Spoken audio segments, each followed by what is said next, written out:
2வது பெட்டி பூஜை பெட்டி. இந்த பூஜை பெட்டியில வந்து தங்க குடம் இருக்கும். அந்த தங்க குடத்துல வந்து சந்தனம் நினைச்சு பண்ணக்கூடிய கலபாபிஷேகம், அது நம்ம பூஜை முறைகளை தனியா பார்க்கலாம். கலபாபிஷேகம் அப்படின்னு சொல்லிட்டு இருக்கும்.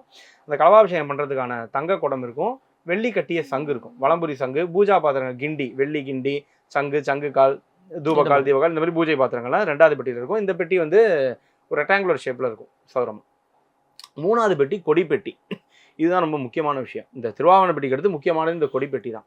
ஏன்னா நம்ம எல்லாருமே நம்ம முன்னாடியே சொல்லியிருந்தோம், என்ன சொல்லிட்டு இருந்தோம் அப்படின்னா, சபரிமலையில வந்து மாளிகைபுரத்தம்மன் வந்து புறப்பாடா வராங்க, சரங்குத்திக்கு வந்து கன்னி சுவாமிகள் வந்திருக்காங்களான்னு பார்த்துட்டு போறாங்க அப்படின்னு. அப்படி கிடையவே கிடையாது, அறவே கிடையாது. இந்த 3வது பெட்டியில என்ன இருக்கும் அப்படின்னா, இந்த நம்ம முன்னாடி பார்த்தோம் இல்லையா, ஆரியன் கேரளவர்மன், அவருடைய திருமுகம் இருக்கும். அவருடைய திருமுகம் அந்த யானை மேல வச்சு புறப்பாடு பண்றதுக்கு ஏற்ற மாதிரி அந்த கோலகம் அப்படின்னு சொல்லுவாங்க. அவங்க யானை மேல வைக்கிறது சீவேலி முகத்தை கோலகம் அப்படிம்பாங்க. அந்த கோலகத்துல வந்து அவரோட முகம் மீசையோட வச்சு அலங்காரம் பண்ணியிருக்கும். இன்னைக்கும் பாத்தீங்கன்னா நீங்க மீசையோட தான் இருக்கும் அந்த முகம். அது ஆரியன் கேரளவர்மனோட திருமுகம். ஐயப்பனுடைய திருமுகம் அது மாளிகைபுரத்து அம்மன் நிச்சயமாக கிடையாது. ஐயப்பனோட திருமுகம் இருக்கும். பிளஸ் 2 கொடிகள் இருக்கும், தலப்பாரமலை, இஞ்சிப்பாரமலை. இது 2த்தையும் இந்த ஆரியன் கேரளவர்மன் ஜெயிச்சு தான் உதயணன் அழிச்சாரு. அந்த 2த்தையும் ஜெயிச்சதுக்கான கொடிகள் இருக்கும். அதுதான் இந்த கொடிப்பெட்டியில இருக்கும். அப்ப இந்த மேஜர் திருவாபரண பெட்டி அப்படிங்கிறது ஐயப்பன் சந்நிதிக்கு போயிடும்.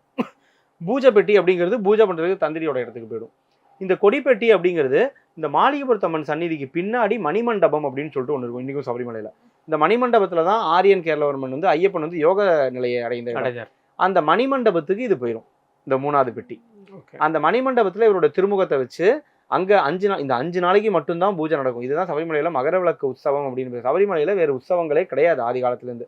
இந்த 5 நாளைக்கு பண்ணக்கூடிய பூஜை தான் மகர விளக்கு உற்சவம். இந்த 5 நாளைக்கு மாத்திரம் அந்த மணிமண்டபத்தை திறந்து இந்த 5 நாளும் அந்த ஐயப்ப சுவாமி தன்னோட யோக நிஷ்டையிலிருந்து எழுந்து வராராம்.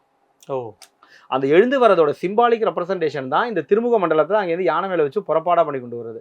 இப்போ யானை அலோவ் பண்ணுறது கிடையாது, க்ரௌடு ரொம்ப அதிகமாகிடுச்சுங்கிறனால யானை அலோவ் பண்ணுறது ஏதாவது டிசாஸ்டர் ஆகிடும்ட்டு முன்னாடிலாம் யானை மேலே வச்சு கொண்டு வரோம், இப்போ கையிலேயே வச்சு கொண்டு வராங்க. அப்போ அந்த 5 நாளைக்கும் ஒவ்வொரு நாளும் மாலை இந்த ஆலங்காடு, அம்பலப்புழா, பேட்டை துள்ளாங்கல்ல, எரிமேலியில் இந்த யோகத்தை சேர்ந்தவங்க தான் அந்த புறப்பாடை நடத்தணும். நாள் வந்து அம்பலப்புழா மக்கள் நடத்துவாங்க. அடுத்த 4 நாளும் ஆலங்காடு யோகத்தை சேர்ந்தவங்க வந்து முதல்ல வந்து அம்பலப்புழா, அடுத்து ஆலங்காடு, 2 தடவை புறப்பாடு நடக்கும். இந்த ஆரியன் கேரளவர்மனோட முகத்தை அந்த குழுவை சேர்ந்தவங்க வந்து நேராக எடுத்துட்டு வந்து சுவாமி சனிமன் அந்த 18ஆம் படி முன்னாடி வரைக்கும் வந்து அங்கே ஒரு அந்த குழுவை சேர்ந்த குருசுவாமிகள், கோமரத்தார்கள் வந்து சுவாமி வந்து துள்ளி அதுக்கப்புறம் திரும்பி அந்த முகத்தை அங்கே கொண்டு போய் வச்சுருவாங்க. இந்த மாதிரி 4 நாளைக்கு நடக்கும். 5வது நாள் அன்னைக்கு சரங்குத்தி வரைக்கும் இந்த முகம் போகும்.